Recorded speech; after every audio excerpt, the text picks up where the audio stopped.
I'm Sean McCauley, and this is my answer to question number 3 on exam 3. Both hormones are released by the pancreas. Insulin is released to help store glucose through glycogenesis and lipogenesis. It is typically, say, released when a person's eating or when there's a rise in glucose levels in the body.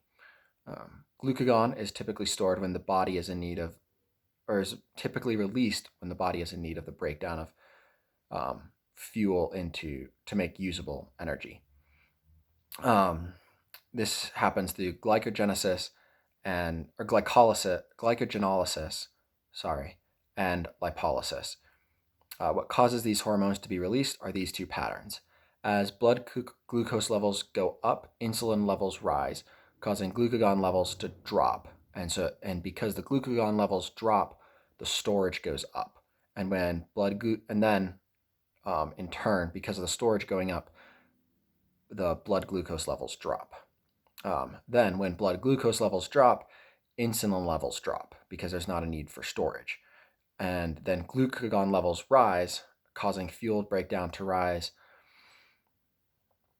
And then the blood glucose levels will also go up.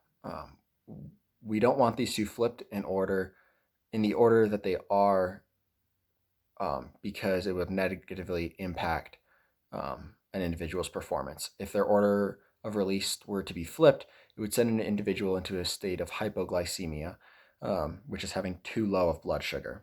If insulin was released during exercise, we would not have to.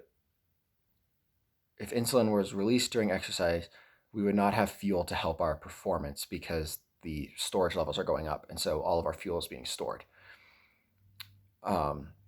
And if glucagon were released when we aren't exercising or aren't in need of fuel, we would end up in a state of hyperglycemia, which is where we would have too much or too high of blood glucose levels. And that's also bad because then we won't have fuel when we actually need it, but as well as it's not being properly stored and utilized by the body.